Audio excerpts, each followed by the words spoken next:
오늘은 누가가 전한 복음이란 말씀으로 말씀을 전합니다. 여러분이 알고 계시듯이 신약 성경에는 네 권의 복음이 기록되어 있습니다. 마태, 마가, 누가, 요한 복음입니다. 지난주에는 제가 요한이 전한 복음, 그래서 특별히 1장을 매우 중요하다라고 말씀드렸고, 이 요한은 어떤 각도에서 어떤 관점에서 복음을 전했는지 말씀을 전했습니다. 오늘은 이방인인 이 누가가 전한 복음에 대해서 말씀을 전하겠습니다. 여러분, 우리가 비유대인, non-Jewish people로, non-Jewish, 그러니까 이스라엘 사람이 아닌 이방 사람들로 이 복음서를 읽을 때 이 저자인 누가 또한 이스라엘 사람이 아니기 때문에 더 쉽게 우리의 마음에 와 닿으리라고 생각합니다.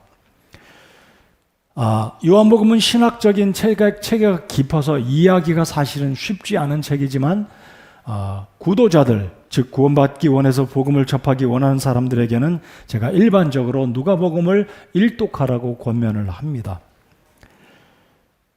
자, 이 하나님께서 네 권의 복음서를 주신 이유는 이 네 권의 복음서의 기자들이 다른 관점으로 기록했기 때문에 이 마태, 마가, 누가, 요한복음을 읽을 때 그들이, 즉 기자들이 기록한 관점으로 이 성경을 읽게 되면 쉽게 이 복음을 이해하고 구원받게 된다고 저는 믿습니다. 이 마태는 유대인으로서 유대인들의 관점에서 기록했기 때문에 이 유대인들이 마태복음을 읽으면 예수님이 어떤 분이시구나 쉽게 깨닫게 된다고 믿습니다. 반면에 마가는 로마인들을 위해서 기록했고요. 그리고 이 누가복음은 저와 여러분과 같은 이방인들에게 하나님께서 복음을 주셨습니다. 즉, 네 권의 복음을 주신 것은 하나님은 다양한 각도에서 다양한 관점에서 이 생명의 복음을 기록하신 것은 모든 사람으로 하여금 그 복음을 통해 구원받도록 하기 위한 우리 하나님 아버지의 섬세하신 사랑의 배려다라고 저는 믿습니다. 자, 이 누가에 대해서 간단히 말씀드리면 이 누가는 헬라인이었습니다. 그리스 사람이었습니다. 전승에 의하면 이 누가는 시리아 안디옥, 그 안디옥 교회가 시리아에 세워지지 않았습니까? 그곳의 출신으로 의사의 직분으로 일평생 바울 사도, 구원받은 이후에 바울 사도를 쫓아다니며 선교사에게 동참하고 의사로서 바울을 돕고 죽기까지 독신으로 지내다가 84살, 84살 때 하나님의 부르심을 받고 천국에 들어갔다고 전해오고 있습니다. 그래서 이 누가가 기록한 이 복음서는 저와 여러분이 쉽게, 다른 복음보다 더 쉽게 우리 예수님을 이해하리라고 생각이 됩니다. 지난주에 제가 말씀을 드린 것을 혹시 기억을 하십니까? 요한복음 1장에서 특별히 강조하고 있는 이유가 예수님은 말씀으로 계셨고 그분이 하나님이시고 하나님의 독생자로 이 땅에 오신 하나님의 신성을 강조하고 있다면, 이 누가복음 예수님의 인성, 예수님의 인자되심, 사람인자 아들 자자를 써서 사람의 몸을 입고 오신 그 예수님이 우리의 구주가 되심을 강조하고 있는 것이 바로 누가복음입니다. 그래서 주보 서론에 제가 적어두기를 하나님의 아들 되심, the Son of God, 하나님의 아들 되심을 강조하고 있는 책이 요한복음, 즉 예수님이 신성을 지니신 하나님이시다라고 강조하고 있다면, 반면에 누가복음은 우리 예수님이 the Son of Man, 하나님의 아들, 사람의 아들됨을 두 가지를 다 비교하면서 예수님이 우리와 같은 사람의 몸을 입으셨지만 그분은 죄가 없으신 하나님의 아들로, 사람의 아들로 이 땅에 오신 구세주라는 것을 요한복음과 누가복음이 각각 보여주고 있습니다. 그래서 누가복음을 잘 읽으시면서 관찰해 보시면 인자라는 말이 무려 26번이 등장을 합니다. 여러분, 누가복음이 24장으로 된 거 알고 계시죠? 그렇다면 26번이 기록됐다는 것은 각 장마다 적어도 한 번 이상이 기록이 되므로 독자들로 하여금 예수님이 사람의 아들로 오셨구나. 그래서 여러분, 누가복음 서론 부분, 앞부분을 보시면 예수님이 태어나실 때 목자들이 가서 예수님을 경배했고, 특별히 이 누가복음은 다른 복음과는 달리 유일하게 예수님의 유년기, 예수님이 소년 시절에 마리아와 요셉을 따라서 예루살렘에 가서 유월절을 지켰던 그 절기의 모습, 예수님의 유년기를 유일하게 기록한 저자가 바로 누가라는 것입니다. 자, 아울러서 이 누가는 마태나 마가나 요한복음과는 달리 사회의 약자 계층, 비주류 계통에 소외되고 천대받은 사람들, 예를 들면 세리와 죄인들, 이방인들, 가난한 사람들, 또 여인들의 사건들을 자주 기록합니다. 그 유명한 선한 사마리아 사람이라든지 이 여인들이 다른 복음서에 기록되지 않고 있는 사건들을 기록하는데 마태, 마가, 요한복음에 찾아볼 수 없는 13명의 여인들을 이 누가복음은 기록해 두고 있습니다. 그래서 혹자는 말하기를 이 누가복음은 여인들을 위한 복음서이다라고 말을 할 정도입니다. 자, 이제 우리 1장으로 잠깐 넘어가서 1장 3절을 살펴보겠습니다. 자, 기억하실 것은 이 누가복음의 1차적인 독자는 1차의 수신자는 데오빌로라는 사람입니다. 데오빌로. 그래서 사도행전 1장 1절에도 데오빌로의 이름이 언급되고 있고 누가복음 1장 3절에도, 그래서 여러분 1장 1절 위에 보면 데오빌로에게라고 써 있습니다. 데오빌로. 자, 1장 3절을 다 같이 읽어보겠습니다. 시작. 모든 일을 맨 처음부터 완전히 이해한 나도 데오빌로 각하 당신에게 차례대로 써서 알리는 것을 좋게 생각하였으니, 여러분 각하라는 말 우리에게 사실 잘 쓰는 단어가 아닙니다. 소위 말하는 한국의 독재 정권 시절에 썼던 단어입니다. 요즘은 잘 안 쓰잖아요. 근데 이 각하라는 말은 굉장히 존칭을, 어찌 보면 극존칭의 단어가 아닐까 생각합니다. 그래서 킹제임스 버전에서도 보면 이 각하라는 말을 thou, thou, 그냥 you라고, 뭐 어른들 아버지 엄마에게도 you라고 표현할 수 있겠지만 킹제임스는 그런 어떤 일반적인 존칭의 단어를 피해서 thou라는 단어를 쓰고 있는 이유가 거기에 있습니다. 자, 그렇다면 이 데오빌로라는 사람이 누구인지, 왜 히랍 사람이었던 이 누가는 데오빌로라는 이름을 언급하고 있는지 그 사회적이고 역사적인 배경을 잠깐 말씀드리겠습니다. 여러분, 바울 사도가 이 복음을 증거할 당시 주후 1세기가 지나갈 무렵에는 이미 이 복음이 예루살렘과 사마리아와 유다와 그리고 유럽까지 건너가서 복음이 굉장히 활발히 증거되고 있었습니다. 그로 인해서 유대인들 공동체였던 구원받은 유대인들입니다. 잘 들으십시오. 구원받은 유대인들이 모인 교회 속에 이방인들, 그리스도인들이 같이 조인해서 교회 속에 많은 이방인들이 들어가서 예배하게 되었습니다. 그래서 사도행전을 읽어보시면 예루살렘 교회에 굉장히 중요한 회의가 열립니다. 이방인 그리스도인들이 구원받는다는 소식을 듣습니다. 아니, 그들은 구원받지 못한다. 그들이 구원받으려면 할례를 받아야 된다. 우리와 같은 유대인들과 함께 하나님을 예배하려면 그들도 할례를 받아야 된다. 그래서 믿음의 공동체에 들어올 수 있다라고 이야기합니다.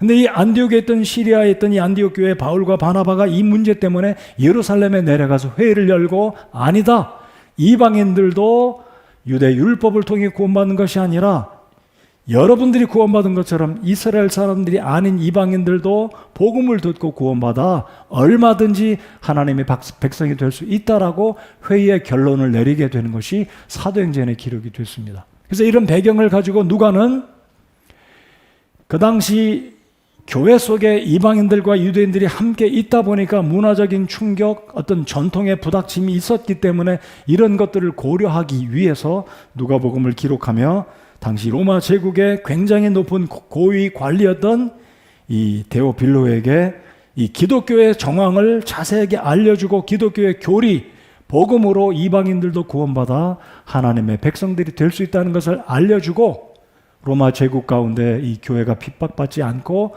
기독교가 어떻게 해서든지 이해를 받도록 의사 누가는 편지를 쓰게 된 배경이 바로 1장 3절에 들어있는 것입니다. 자, 아무튼 누가는 저와 여러분과 같은 이방인으로서 구원받아 이방인들이 구원받도록 그 예수님을 전하고 있다는 사실을 꼭 기억하시기 바랍니다. 그래서 누가복음은 특별히 이방인들을 위한 복음서이다. 자, 19장으로 다시 돌아오겠습니다. 19장 10절, 오늘 본문의 마지막 절 10절을 한 번 더 다 같이 읽겠습니다. 저는 개인적으로 성경 전체에서 가장 중요한 구절, 딱 한 구절을 꼽으라고 한다면 요한복음을 꼽습니다. 요한복음 3장 16절. 그리고 이 누가복음에서 전체에서 가장 중요한 구절을 한 구절을 꼽으라면 바로 오늘의 본문 19장 10절이 되겠습니다. 다 같이 10절을 읽겠습니다. 시작. 사람의 아들은 잃어버린 것을 찾아 구원하러 왔느니라 하시니라. 사람의 아들은 the son of man, 사람의 아들 인자 되신 예수님이 왜 이 땅에 오셨는가? 10절에서 의사 누가는 분명히 밝히고 있습니다. 우리 예수님께서 이 땅에 오신 것은 잃어버린 것을 찾아 구원하러 오셨다라고 분명히 이 누가복음의 기록 목적을 굉장히 중요하게 본문에서 이야기합니다. 제가 이제 누가가 전한 복음을 어떤 본문으로 전할 것인가 고민을 했고 누가복음 15장을 전할까 하다가 19장을 선택을 했습니다. 10절을 보시면 사람의 아들은 잃어버린 것을 찾아 구원하러 왔느니라. 여러분 누가복음의 가장 황금과 같은 놀라운 그 비유, 세 가지 비유, 누가복음 15장에 여러분 누가복음의 선한 사마리아 사람 비유도 있지만 아마 누가복음 가운데 비유로 가장 독특하고 유명한 비유라면 탕자의 비유가 아닐까 생각합니다. 집 나간 탕자 돌아오지 않았어요? 그 탕자가 기록된 장은 15장에 있습니다. 근데 그 장에는 세 가지 잃어버린 것을 누가가 기록을 합니다. 첫 번째 잃어버린 양, 두 번째는 과부가 잃어버린 동전. 그 은전을 잃어버렸을 때 얼마나 과부에게 소중한 동전입니까? 집안을 다 불을 켜고 쓸고 결국은 찾지 않습니까? 그리고 세 번째 비유, 그 세 번째 비유 가운데 클라이막스와 같은 집 나간 탕자가 회개하고 아버지에게 돌아왔을 때 그 아버지가 책망치 않으시고 그 아들을 끼어안고 옷을 갈아입히고 가락지를 끼우고 신발을 신기고 기뻐해서 이제 잔치를 벌이는 장면. 그래서 잃어버린 자가 돌아온 그 장면을 연상하시면서 자 이제 오늘 본문을 통해 삭개오라는 인물도 하나님 앞에 잃어버린 죄인이었는데 이 삭개오가 구원받게 되는 장면을 함께 나누겠습니다. 자, 이 삭개오는 2000년 전의 인물이고 나와 상관이 없는 인물이다. 그런 시각으로 보지 마시고 제가 아까 말씀드렸듯이 이방인이었던 누가가 기록한 이 복음서는 저와 여러분이 이방인인 우리들이 구원받도록 우리들의 관점에서 복음을 기록했다. 그래서 이 삭개오는 다른 사람 이야기하는 것이 아니라 내 인생 이야기하는구나. 이 삭개오의 이야기는 나를 두고 하나님이 지금 들려주시는 복음의 말씀이구나 라고 이 삭개오와 여러분 우리 자신들을 동일시하면서 이 복음의 말씀을 경청해 주시기 바랍니다. 자, 1절을 보십시오. 예수님께서 이 예루살렘을 가시기 위해서 여리고를 통과합니다. 그 당시는 고속도로나 잘 닦인 아스팔트 길이 아니라 꾸불꾸불한 사람이 다니는 그런 길, 요즘으로 치면 둘레길 같은 길을 통해서 예루살렘으로 올라갑니다. 예루살렘으로 가려면 일반적으로 모든 이스라엘 사람들은 반드시 예루살렘을 통해서 언덕으로 높은 해발 800m에 이르는 예루살렘에 올라가게 되는데 자, 예수님께서 여리고를 통과하신다는 소식이 퍼졌습니다. 꼬리에 꼬리를 물고 사람의 입에서 입으로 예수님이 우리 마을을 지나가신다. 이 소식이 퍼지게 될 때 수많은 사람들은 이미 들었던 우리 예수님이 소경의 눈을 뜨게 하셨고 가나의 혼인잔치에 가셔서 포도즙을 기적을 베푸셔서 만드신 그 예수님이 지나가신다는 이 소식이 퍼졌을 때 수많은 이 여리고 사람들이 인산인해를 이루어서 그 예수님을 만나서 나도 좀 복 좀 받아보자, 예수님 만나서 내 병도 고쳐보자 해서 수많은 사람들이 몰려들게 되는데 오늘의 본문의 주인공 삭개오도 예수님을 만나려고 합니다. 자, 2절에 저자 누가는 보라, 누가가 삭개오를 지금 지목해서 우리에게 소개하고 있습니다. 2절을 다 같이 읽겠습니다. 시작. 보라, 거기에 삭개오라는 사람이 있었는데 그는 세리들 가운데 우두머리요 또 부자더라. 여러분의 직장의 CEO이고 여러분의 직장의 사장이고 책임자인데 누가 말하길 이 사람이 이곳의 대빵이다, 우두머리다, 마음 편치 않으실걸요? 이분이 책임자입니다. 이분이 경영자입니다. 이분이 사장입니다. 그렇게 표현하면 괜찮은데 우두머리다, 이것은 좋죠. 우두머리는 힘쓰는 사람을 일반적으로 가리키지 않습니까? 성경은 독특하게 삭개오를 가리켜 세리들 가운데 우두머리다. 여러분 오늘날 회계학을 전공하고 나라의 세금에 관계된 세무국에서 일하는 사람들 나쁜 개념으로 생각지는 않습니다. 근데 이 이스라엘 사람들은요, 이 당시에 세리들 하면 치를 떨었습니다. 세리들을 하면 만나기를 기뻐하지 않았습니다. 세리가 멀리서 오면 아유 재수없는 사람 피해갈 정도입니다. 그런데 삭개오는 세리들 가운데 우두머리였습니다. 책임자였습니다. 그 말은 가장 지독하고 못된 사람으로 유대인들은 생각하고 있었다는 겁니다. 왜 그런지 이 여리고라는 지역을 제가 좀 지리적으로 그 당시에 정황을 말씀을 드리면, 이 여리고는 상당히 비옥한 지역입니다. 아주 부촌이었습니다. 오늘로 치면 강남에 어떤 부자들이 사는 그런 지역쯤 될까요? 베레아 지역에서 굉장한 농산물, 이 여리고 지역에서 농산물이나 특별히 발삼, 향유가 제조가 되면, 생산이 되면 그것을 요단강을 건너 예루살렘이나 이 서쪽의 유다 지역으로 팔게 되고, 많은 이 상업적인 거래, 문물이 거래되는 그 요충지가 바로 여리고였습니다. 여러분, 예수님께서 시험 받으신 곳도 여리고였습니다. 예수님은 이제 여리고 산꼭대기에 가서 시험을 받으실 때 사탄이 여리고를 보여주시면서 산꼭대기에서 모든 천하를 보여주고 내게 절하면 이 모든 것을 주겠다고 한 이유도, 산꼭대기에 서신 예수님이 여리고를 보았을 때 다른 유대 광야는 황량하고 사막이지만 여리고는 풀밭이 있었고 종려나무가 있었고 상당한 부촌이 바로 여리고였습니다. 그곳에 부자였던 이 이 삭개오.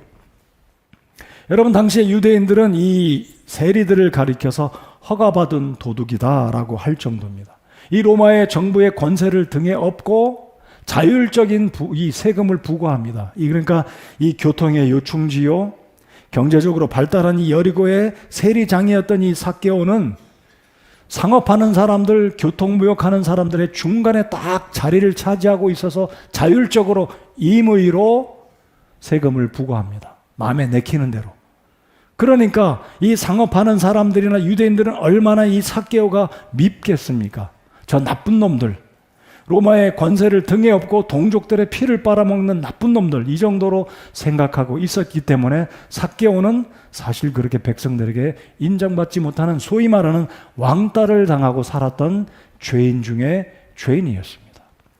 근데 여러분, 삭개오의 이름의 뜻을 말씀을 드리면, 삭개오는 이게 누가는 삭개오라는 이름을 이 본 구절에서 몇 번을 언급을 하고 있는데요. 삭개오라는 이름의 뜻은 순전하다, 퓨어하다, 아주 순박하고 깨끗하다, 또는 의롭다라는 히브리어 자카이에서 비롯된 말입니다. 자카이. 여러분, 이 말을 들으면 무엇인가 좀 이상하다라고 생각이 되십니까? 그렇죠? 누가 삭개오의 이름을 지어 주었는지는 모르지만 순전하다 또는 의롭다는 이름을 지닌 이 사람이 하고 있는 행실을 보면 정반대입니다. 동족의 등을 쳐먹고 과세를 해서 자신은 부자로 지금 살고 있는 아주 못된 사람이죠. 그러니까 이름과는 상관이 없는 사람이 바로 삭개오였습니다. 그래서 이 삭개오는 이름값도 하지 못하고 살고 있는 죄인이었습니다. 오늘 제가 설교를 중간에 말씀드리기를, 이 삭개오는 2000년 전에 이스라엘 사람으로 생각하고 나와는 거리가 없는 사람이다 생각지 말고, 이 삭개오는 하나님께서 이 누가를 통해서 나를 반영하고 있는 인물이다라고 생각하고 이 말씀을 들으시라고 말씀드렸습니다. 그러면 삭개오는 이름값도 못하고 사는 사람이었습니다. 여러분의 이름은 누가 지어주셨습니까? 조부께서 지어주셨든지, 아니면 부모님이 지어주셨거나, 아니면 그래도 저명한 여러분이 존중하는 누군가에 의해서 이름 석자가 지어주셨을 텐데, 우리 한번 생각해 보겠습니다. 나는 이름값하고 살고 있는가? 아니면 이름값은 내려두더라도 사람 구실하고 살고 있는가 한번 생각해 보겠습니다. 내가 한 가정의 가장으로, 남편으로, 아버지로, 할아버지로, 회사를 책임지고 있는 사람으로, 아니 그리스도인 한 사람으로 내가 있는 곳에서 예수님을 반영하고 우리 주님의 사랑과 소금과 빛의 역할을 감당하는 그리스도인다운 사람의 그 역할을 하고 살고 있는가, 우리 자신들 한번 돌아보는 이 시간이 되기를 바랍니다. 사람 구실하고 있나요? 삭개오는 그렇지 못했습니다. 그럼에도 불구하고 핵심은, 감사한 것은 우리 예수님께서 삭개오를 찾아가고 계셨다는 겁니다. 지난주도 제가 잠깐 말씀드렸지만 니고데모가 구원받았습니다. 제가 시간 관계상 지난주에 말씀드리지 못했지만 니고데모가 구원을 받습니다. 그리고 4장에 가면 수가상의 그 여인 또한 구원을 받습니다. 두 사람 다 독특하고 매우 설명을 드리자면 흥미로운 이야기들을 말씀을 드릴 수 있겠지만 이 삭개오 또한 우리에게 적용시켜 보자는 것이죠. 이름값 하고 있지 못하든지 아니면 사람 구실 제대로 하고 있지 못하든지 한 가정의 가장의 구실, 남편의 역할, 아내의 역할, 어머니, 아버지 역할, 선생님의 역할, 모든 역할들을 제대로 하고 있지 못한다 할지라도 여전히 우리 하나님은 회개하고 우리 하나님 아버지 앞에 나아가기만 한다면 우리 하나님은 용서하시고 구원해 주시는 자비하신 하나님이신 줄 믿고 감사를 드립니다.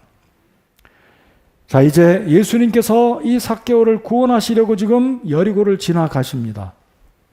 자, 삭개오의 이름을 말씀드렸는데, 자, 이제 이 삭개오는 구원받기에 전의 삶과 구원받은 이후의 삶을 간략하게 말씀을 드려보겠습니다. 자, 삭개오는 누구를 반영한다고요? 나를 상징하고 나를 반영한다는 그런 마음으로 이 말씀을 들으시고 이 말씀을 여러분 마음속에 받으시기를 바랍니다. 자, 누가는 이렇게 기록합니다. 그는 세리들 가운데 우두머리요. 뒤에 따라붙는 말이 또 있습니다. 또 부자더라. 자, 여러분 누가복음 이 19장에서 한 장을 앞장으로 넘겨주시기 바랍니다. 여러분 이 삭개오가 부자였습니다. 얼마나 부자였는지 모르겠지만 상당한 부를 축적했을 겁니다. 상당한 부를 축적했을 겁니다. 근데 여러분 부자 하면 예수님이 복음서에 이런 말씀하신 거 생각이 나시죠?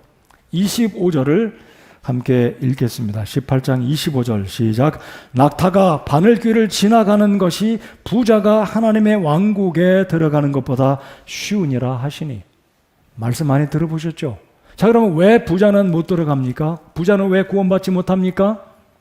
부자는 움켜쥔 것이 너무나 많으니까 움켜쥔 것 내려놓고 생명의 주가 되신 예수님을 받아들이지 않기 때문에 부자가 구원받긴 사실상 굉장히 어렵다는 것입니다. 자, 그렇다면 이 삭개오를 생각해 보겠습니다. 삭개오는요, 첫 번째로 구원받기 전에 구원을 향해서 어떤 문제가 있었냐면 첫 번째 신분의 문제가 있었습니다. 다시 말씀드리면 사회적인 장애를 가지고 있었던 사람입니다. 어떤 장애입니까? 세리. 그러니까 모든 유대인들이 싫어했습니다. 저놈 오면 멀리서 그냥 뒷걸음질하고 만나기도 싫어하는, 아무도 그 집에 가서 식사하기를 꺼려하는, 아주 싫어하는 사람이 삭개오였습니다. 그러니까 이 삭개오는 예수님이 오신다고 했을 때 수많은 인파가 예수님의 그 길에서 맞이하고 좌우편에 있을 때 삭개오는 왕따 당하는 신분이기 때문에 사회적인 신분, 세리장이라는 이 신분 때문에 주님 앞에 나아가는데 굉장한 장애가 있었습니다. 아무도 길을 열어서 그래 어서 와 우리 예수님 같이 만나자라고 삭개오를 환영하는 사람이 아무도 없었다는 겁니다. 여러분 오늘날 우리가 어떤 직업, 어떤 신분으로 살아가든지 오늘날 하나님 앞에 구원받는데 장애되는 직분, 장애되는 어떤 사회적인 신분은 저는 없다고 믿습니다. 여러분 혹시 착각하지 마십시오. 내가 이런 사업하니까, 내가 이런 직업에 종사하고 있으니까 하나님은 나를 구원의 축복에서 배제시키신다라고 생각하는 분 혹시 계신다면 다 그런 생각 내려놓으시고 하나님은 자비하신 하나님이시라서 이 삭개오 같은 이 세리장에도 구원하시는 주님이라는 것을 여러분 믿고 주님 앞에 담대하게 나아가시기 바랍니다. 아무튼 이 삭개오는 사람들에게 거절당하고 미움받고 삭개오에게 어떤 틈도 일말의 양보도 사람들이 해주지 않았습니다. 굉장한 시간이잖아요. 일생에 한 번 올까 말까 하는 시간, 예수님이 오시면 내 병이 나을 수 있고 우리 가족이 복받을 수 있는 이 기회인데 저 미운 삭개오에게 누가 자리를 양보해 주겠습니까? 그러니까 삭개오는 당시에 세리장이라는 신분 때문에 사회적인 어떤 자신의 연약한 모습 때문에 하나님 앞에 어려움이 있었다는 것입니다. 그럼에도 불구하고 하나님은 삭개오를 맞이해 주셨기 때문에 혹시라도 오늘 이 시대에 살아가신 여러분이 직업과 직장과 배경에 어떤 모습을 가지고 있다 할지라도 하나님은 우리를 다 맞이하시는 구원의 하나님이신 줄 믿고 감사하시기 바랍니다. 두 번째로 삭개오는 신분의 문제뿐만 아니라 신체의 문제도 가지고 있었습니다. 어떤 신체의 문제입니까? 이 삭개오는 키가 작았다라고 말합니다. 3절에 보시면 이 삭개오는 키가 작음으로 밀려드는 무리로 인해 볼 수 없어서 틈새도 없을 뿐만 아니라 앞에 선 사람들이 키가 자기를 가로막기 때문에 삭개오의 시야를 가려서 예수님이 언제 오시는지, 예수님이 좀 오시면 좀 얼굴을 빼꼼 내밀고 좀 볼 수 있을 텐데 도저히 볼 수가 없는 겁니다. 그래서 이 삭개오는 두 가지 약점이 있었는데 그것은 신분, 하나님 앞에서의 약점이라기보다 자기가 가진 신체적인 약점, 또 신분적인 그런 약점, 이것이 결국은 이 삭개오로 하여금 예수님을 만나는데 큰 장애가 되고 있었다는 것입니다. 여러분, 우리가 예수님 앞에 나아갈 때 신체적으로 병상에 있는 사람도 예배당에 나오지는 못하지만, 예배 참석하지 못하지만 얼마든지 복음의 말씀을 듣고 회개하고 예수님을 영접하면 병상에서든지 바닷가에서든지 학교 교실에서든지 어디에서든지 예수님을 통해 구원받는 줄을 믿으시기 바랍니다. 오늘날 우리에게 신체적인 장애라든지 사회적인 신분적인 장애는 없다는 것입니다. 그래서 혹시라도 이런 착각 속에 매여서 나 같은 사람은 구원받을 수가 없다라고 속단하시거나 단정하시지 않으시기 바랍니다. 아무도 구원받기에 늦었다고 볼 수 있는 사람은 아무도 없습니다. 그 어떤 때와 그 장소도 아무 누구에게도 구원받기에 전혀 늦었다라고 볼 수 있는 사람은 아무도 없다는 것을 확신하시고 자비하신 우리 주님 앞에 나아가시는 여러분 모두가 되어야 할 것입니다. 이것이 바로 누가가 오늘 본문을 통해서 우리에게 보여주시는 하나님의 말씀 속에 들어있는 영적인 복음의 진수라는 것을 깨닫게 되시기 바랍니다. 자, 아무튼 삭개오는 이런 장애가 있음에도 불구하고 그는 결단을 내렸습니다. 나를 사람들이 양보하지 않고 틈새를 주지도 않고 키가 작아서 예수님을 볼 수 없다 할지라도 이 삭개오가 결심을 합니다. 앞으로 달려갑니다. 4절을 보시면 앞으로 달려가 그분을 보려고 돌무화과에 올라가니 이는 그분께서 그 길을 지나가시게 되었기 때문이더라. 그러니까 그 당시 여리고에 예루살렘으로 올라가는 길은 딱 하나였다는 것을 짐작합니다. 10중 8구는 이 길로 통과할 것이다. 사람들이 모두 다 알고 그 길에 지금 장사진을 갖추고 기다리고 있는 겁니다. 그러니까 이 결국 삭개오는 맨 앞으로 달려가 나무 위에 올라갑니다. 사진을 제가 한 장 준비해서 보여드리는데요. 이 나무는 돌무화과입니다. 예전에 어떤 성경은 뽕나무다 그래서 시카모 트리, 그래서 이 삭개오가 뽕나무에 올라갔다고 하는데 뽕나무가 바른 번역인지 돌무화과가 정확한 번역인지 제가 말씀드리는 강조점은 그것이 아니라 키가 작았던 이 삭개오는 나무에 올라가서까지라도 예수님을 만나야 되겠다는 이 열정이 중요하다는 겁니다. 이 나무가 바로 2000년 전에 소위 이 삭개오가 올라갔다고 하는 그 돌무화과 나무입니다. 밑둥은 잘 안 보이시지만 밑둥은 이미 고목이 돼서 덩그러니 큰 구멍이 나 있고요. 지금 사진을 잘 보시면 그 위에 아마 관광객 같습니다. 아마 미국 사람인지 유럽 사람인지 서양 사람 두 사람이 올라가 있는데 아마 삭개오가 2000년 전이니까 이 나무가 이 정도 크지는 않았겠죠. 그렇지만 아무튼 삭개오는 자신이 가지고 있는 장애에도 불구하고 예수님을 반드시 만나리라 하고 예수님을 뵈리라 하고 열정을 품고 나무에 올라가 기다리고 있습니다. 5절을 보시겠습니다. 드디어 예수님이 오십니다. 제자들을 이끄시고 예수님이 앞서서 오셨을 거라고 생각이 되는데요. 예수님께서 그곳에 이르사 5절 위를 보시고 그를 보며 그에게 이르시되 아무개야 라고 하십니까? 아니면 삭개오야 라고 하십니까? 삭개오. 여러분 성경에 보시면 이 장면 이외에 어디에서도 예수님은 이미 삭개오를 만난 적이 있습니까? 없습니까? 없으십니다. 만난 적이 없으세요. 근데 지난주에도 말씀드렸듯이 그 나다나엘이 야 무슨 나사렛에서 무슨 선한 일이 나겠냐? 위대한 인물이 나겠느냐? 친구 빌립의 전도를 무시했다가 큰 코 맞지 않았어요. 이분이 예수님이구나. 이미 수일 전에 자기가 무화과나무 아래 있을 때 성경을 읽고 있던 그 예수님이 전지하신 그 예수님이 자신을 보았을 때 이 나다나엘이 이분이 바로 메시아이구나라고 그가 무너지고 예수님을 영접하고 구원에 이르지 않았습니까? 여기 지금 삭개오의 이름을 부르십니다. 아니 예수님이 내 이름을 어떻게 알고 계시다니 삭개오는 내심 마음속으로 굉장히 기뻤으리라 생각합니다. 천대받고 무시받고 손가락질 당하는 모든 사람들에게 오늘의 주인공이신 그 예수님, 내가 만나고자 하는 그 예수님이 오시자마자 내 이름을 불러주시다니 얼마나 감격이 됐겠습니까? 여러분, 예수님은 지금도 여러분을 이름으로 알고 계십니다. 여러분, 성경에 그렇게 기록됐어요. 하나님은 우리 모두를 이름으로 알고 계십니다. 등어리에 사마귀가 있는지, 머리에 혹이 있는지, 머리카락이 몇 개 빠졌는지 다 알고 계시는 분이 우리 하나님이십니다. 이렇게 믿으십니까? 하나님 우리 머리털까지 세신바 됐다고 그랬어요. 제 머리를 감으면 요즘에 머리가 얼마나 빠지는지 늙어가고 있는 것 같아요. 여러분, 우리 머리 빠지는 것도 하나님 다 알고 계신다고 하시는 말씀 믿으십니까? 여러분, 예수님께서 삭개오의 이름을 부르실 때 삭개오가 기분이 좋았어요. 이미 절반은 삭개오가 예수님께 호감을 갖게 되지 않았을까 생각합니다. 자, 이 장면을 보실 때 제가 꼭 강조하고 싶은 게 있습니다. 자, 우리 이 구절을, 그 다음 구절을 또 읽어보겠습니다. 자, 이제 5절을 같이 읽겠습니다. 5절 시작. 예수님께서 그곳에 이르사 위를 보시고 그를 보며 그에게 이르시되 삭개오야 속히 내려오라. 오늘 내가 반드시 내 집에 머물러야 하겠노라 하시니 6절 읽습니다. 그가 속히 내려와 기쁘게 그분을 받아들이거늘. 삭개오가 예수님을 초청을 하는 것처럼 보입니다. 사실 문맥을 잘 보시면 누가 누구를 초청하고 있습니까?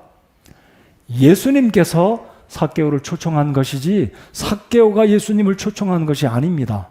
자, 이 점을 제가 강조하고 싶은 이유가 무엇이냐면 이 구원이라는 것은 내가 하나님께 요청해서 구원해 주신 것일 수도 있겠지만 구원이라는 것은 본래 하나님께서 우리를 구원하시는 것이고 하나님이 먼저 시작하셨고 오늘 10절에서도 볼 수 있듯이 하나님의 아들 되신 그분께서 이 땅에 오신 것은 내가 태어나기도 전에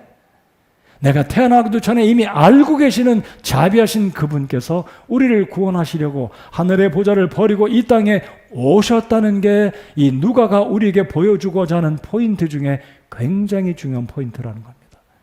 그러므로 구원이라는 것은요, 하나님이, 그 위대하신 하나님이 여러분과 저를 초대하고 계시다는 것입니다. 자, 예수님이 뭐라고 말씀하십니까? 삭개오야 속히 내려오라.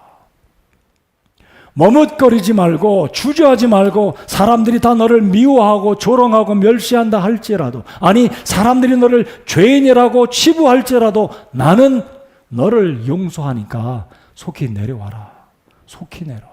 여러분, 속히라는 이 단어에 여러분 꼭 기억하시기 바랍니다. 머뭇거리지 마시고 여러분의 신분적으로 여러분 어떤 배경 가운데 있다 할지라도 속히 예수님의 초청을 받아들이신다면 오늘 이 시간일지라도 여러분이 구원받으실 수 있음을 믿으시기 바랍니다.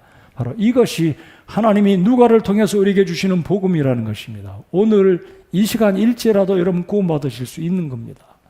성경 5독 안 해도, 성경 1독도 못했어도, 기도할 때 어물어물해도 오늘 예수님을 내가 회개하고 나의 주님으로 영접하면 오늘 이 시간에 여러분 구원받으실 수 있는 줄을 믿으시기 바랍니다. 속히 하셔야 돼요. 속히. 자, 그러자 이 말을 들었던 삭개오가, 자, 그 다음 단어가 뭐라고 이야기합니까? 기쁘게 그분을 받아들이거늘. 기쁘게, 중요한 단어입니다.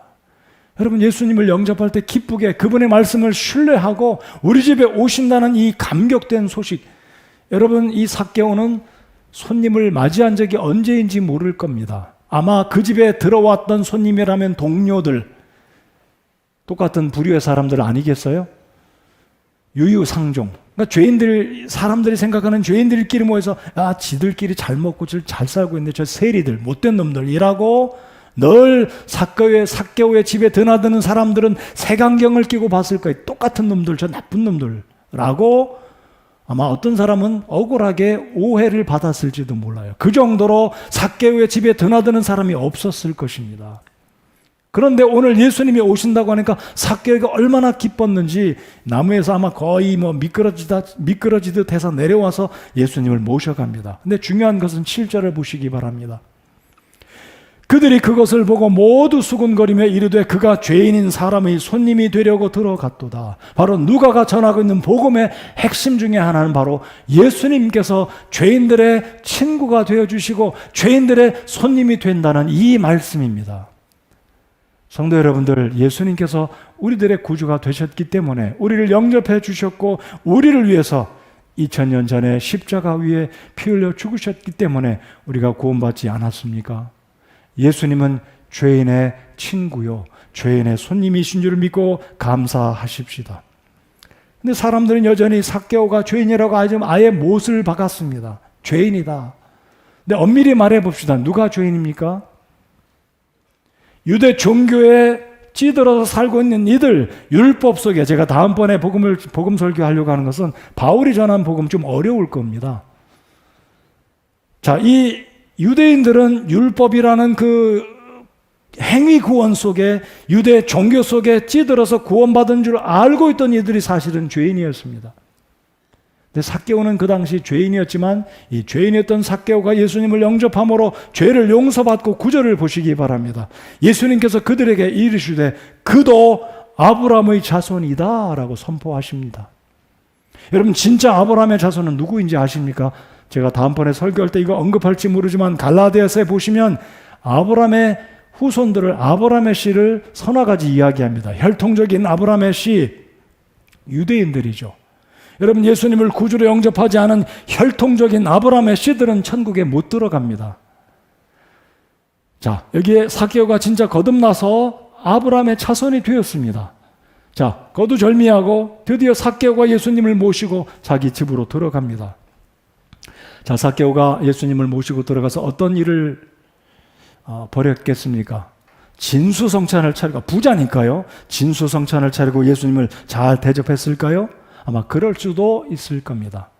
좋은 가구에 앉아서 예수님을 모시고 말씀을 들었을 텐데, 예수님이 삭개오의 집에 들어가서 전하신 말씀은 다른 말씀이라기보다 삭개오의 죄를 가르쳐 주시고 예수님께서 왜 오셨고 어떻게 해야 구원받는지 구약서부터 차근차근히 우리 예수님께서 복음을 전해 주셨으리라 저는 믿습니다. 이 말씀을 들었던 삭개오가 거듭이 납니다.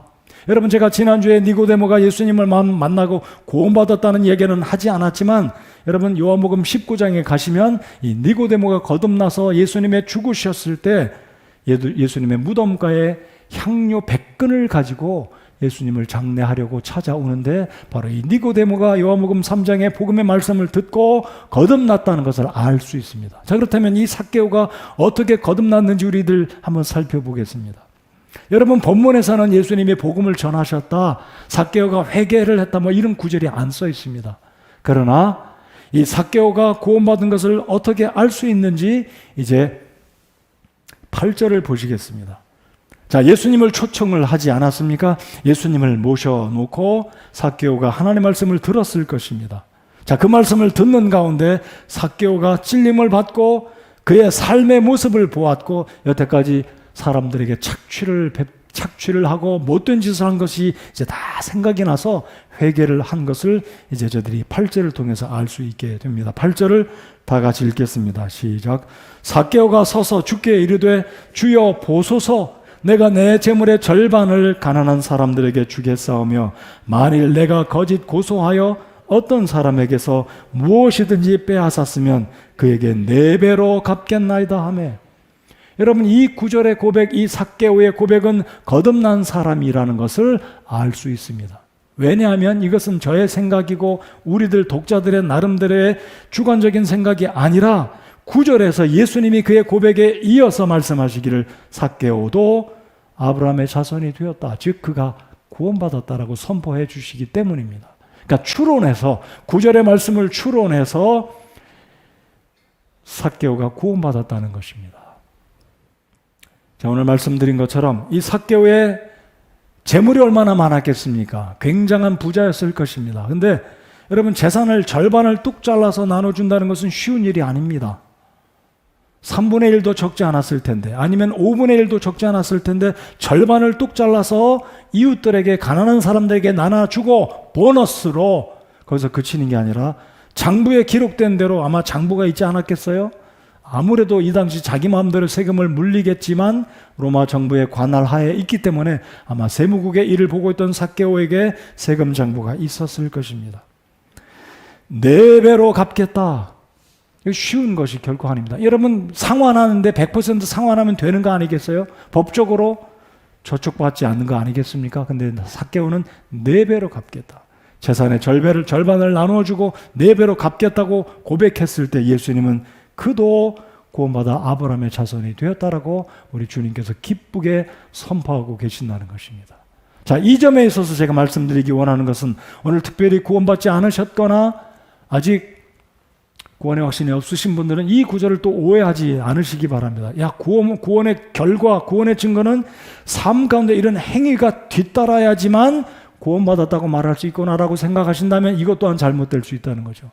여기서 구원의 결과의 모습이지 이런 결과가 반드시 뒤따라야 구원받는 것은 아니라는 것을 참조해 주시기 바랍니다. 예를 들면 예수님 믿고 구원받았는데 여전히 담배 피고 있다, 여전히 술 마시고 있고 여전히 못된 행위가 끊어지지 않는다면 이거 내가 구원받지 못했네라고 생각할 수 있다면 그것은 신학적으로, 성경적으로, 복음적으로 잘못될 수 있기 때문입니다.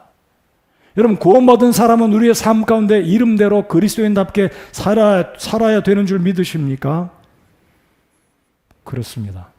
삭개오 순전하다, 의롭다, 그렇게 살아야 되는데 이제 그렇게 돌아왔어요. 근데 여러분 가운데 아직 구원의 확신이 없는 이유가 여전히 내가 술을 못 끊고 있으니 나 구원받지 못했다라고 생각한다면 여러분은 복음을 제대로 이해하지 못하셨다고 볼 수 있습니다. 여러분, 복음은 우리의 행위로 연관해서 우리를 구원시키는 것이 아니라 오늘 개회기도 가운데도 우리 조 집사님께서 언급하셨지만 은혜로 구원받는 줄 믿으시기 바랍니다. 기억하십시오. 구원받기 전에도 구원은 은혜요. 구원받은 이후에도 우리의 구원이 유지되는 것은 하나님의 은혜입니다. 만일 우리의 구원이 구원받고 난 이후에 은혜가 아니라 내 노력으로 율법을 지켜서 행위로 구원이 유지된다면 아무도 천국에 들어갈 수 있는 사람 없어요. 그 첫 번째가 저입니다. 두 번째가 여러분일 거예요. 기억하십시오. 구원받기 전에도 하나님의 은혜로 구원받고 구원이 유지되는 것도 하나님의 은혜로 구원이 유지되는 줄 믿으시기 바랍니다. 하나님의 은혜입니다. 그러나 구원받은 사람은 반드시 구원의 삶의 열매를 맺고 그 구원의 행위를 나타내 보여야 되는데 삭개오는 구원받자마자 분명하게 이 모습을 나타내 보였다는 것이 삭개오의 믿음의 훌륭한 모습이다라는 것입니다. 여러분, 오해하지 않으시기 바랍니다. 구원의 은혜는 구원받기 전이나 구원받은 이후에나, 그러나 한국의 상당수의 장로교회나 어떤 기성교회에서는 구원받은 것은 하나님의 은혜이지만 이 구원이 유지되려면 우리의 삶의 노력과 행위와 종교적인 열심이 추가적으로 뒤따라야 성화의 과정에서 성화답게 성화를 이루어야 천국 간다라고 말을 합니다. 그것은 신학적으로 복음적으로 잘못된 것입니다.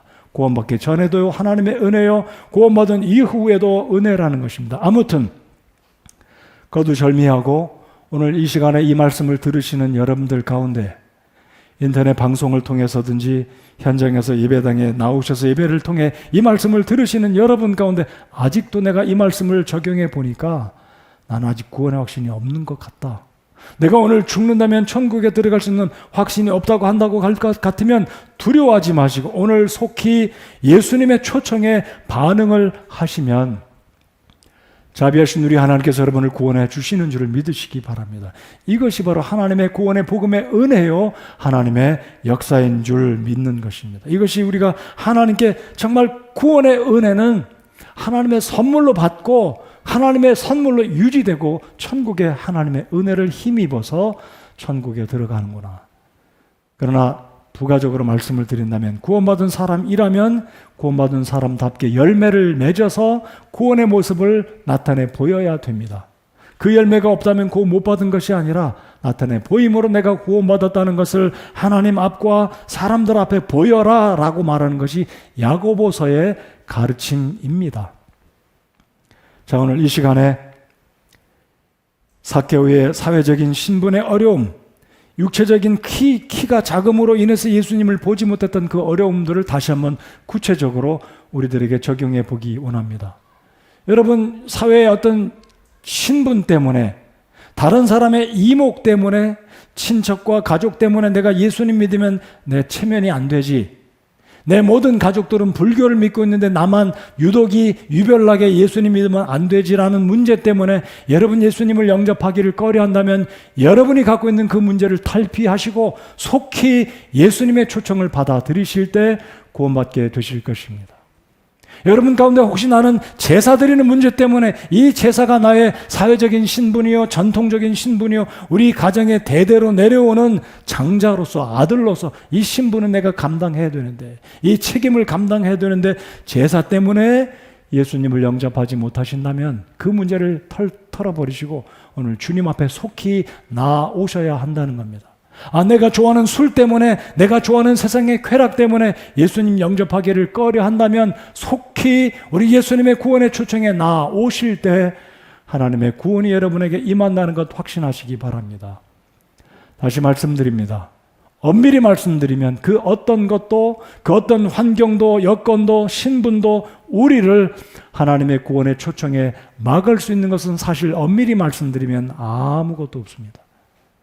굳이 있다면 여러분 스스로의 마음속에 결단을 미루고 꺼리고 하나님에 대해서, 복음에 대해서 부정적인 생각을 갖고 있기 때문에 그 생각의 테두리 속에 여러분이 갇혀 있는 것이지, 복음의 능력은 어떤 사람도, 어떤 환경도, 어떤 장소, 어떤 시대에도 우리를 구원하기에 충분한 하나님의 능력이라고 저는 믿습니다. 오늘 구원이 필요하신 분, 삭개오가 예수님의 초청을 받고 속히 내려오라고 했을 때 속히 그는 내려와 기쁘게 예수님을 받아들였습니다. 오늘 그렇게 구원 받으시기 바라고 우리 예수님의 초청에 반응하시는 여러분들 되시기 바랍니다. 여러분, 우리 예수님은 2000년 전에 이 땅에 오셨습니다. 그래서 로마서 10장 11절에 또 성경 기록이 이르기를 누구든지 그분을 믿는 자는 부끄러움을 당하지 아니하고, 누구든지라고 말합니다. 누구든지. 어떤 직업, 어떤 연령, 어떤 신분, 어떤 가정적인 배경, 이건 물론하고 누구든지 회개하고 우리 예수님을 구주로 영접한다고 할 것 같으면 우리 하나님은 부끄러움 당하지 않고 구원해 주시는, 여러분 당당하게 예수님은 삭개오를 가리켜서 그도 아브라함의 자손이라고 그를 높여주시고 칭찬해 주시지 않았습니까? 로마서 10장 13절 누구든지 주의 이름을 부르는 자는 구원을 받으리라. 한번 따라서 해주시겠습니까? 누구든지 주의 이름을 부르는 자는 구원을 받으리라. 받으리라 그랬습니다. 우리 예수님의 이 약속의 말씀, 복음의 말씀을 확신하시고 오늘 이 시간 뒤늦었다 생각하지 마시고 당자가 아버지 앞에 돌아올 때 누가복음 15장에 이런 말씀이 기록되어 있습니다. 아버지, 내가 하늘을 대적하여 죄를 짓고 아버지의 눈앞에서 죄를 지었사오니 더 이상 아버지의 아들이라 불릴 자격이 없나이다. 하나 아버지가 자기 종들에게 이르되 가장 좋은 옷을 가져다가 그에게 입히고 그의 손에 반지를 끼우고 그의 발에 신을 신기라. 그리고 살진 송아지를 여기로 끌어와 잡으라. 우리가 먹고 즐기자. 이 내 아들은 죽었다가 다시 살아났으며 그를 잃어버렸다가 찾았노라 하니 그들이 즐거워하기 시작하더라 그랬습니다. 여러분, 우리는 본래가 잃어버린 바 된 죄인들이었습니다. 그러나 예수 그리스도를 나의 구주로 영접할 때 하나님은 우리를 구원해 주셨습니다. 혹시라도 아직까지 예수님을 여러분의 구주로, 여러분 개인의 구주로 영접하지 않으셨다면 이 시간에 속히 그렇게 우리 주님의 초청에 반응하신다면 우리 주님께서 책망치 않으시고 아무것도 묻지 않으시고 단지 회개하고 예수님을 당신 개인의 구주로 영접한다면 우리 주님은 구원해 주시는 주님이신 줄을 믿습니다. 여러분 그렇게 하시기 바랍니다. 더 늦어지기 전에 이 시간 다 같이 고개 숙이고 우리를 초청하시는 우리 주님의 발 앞에 나아가기를 원합니다.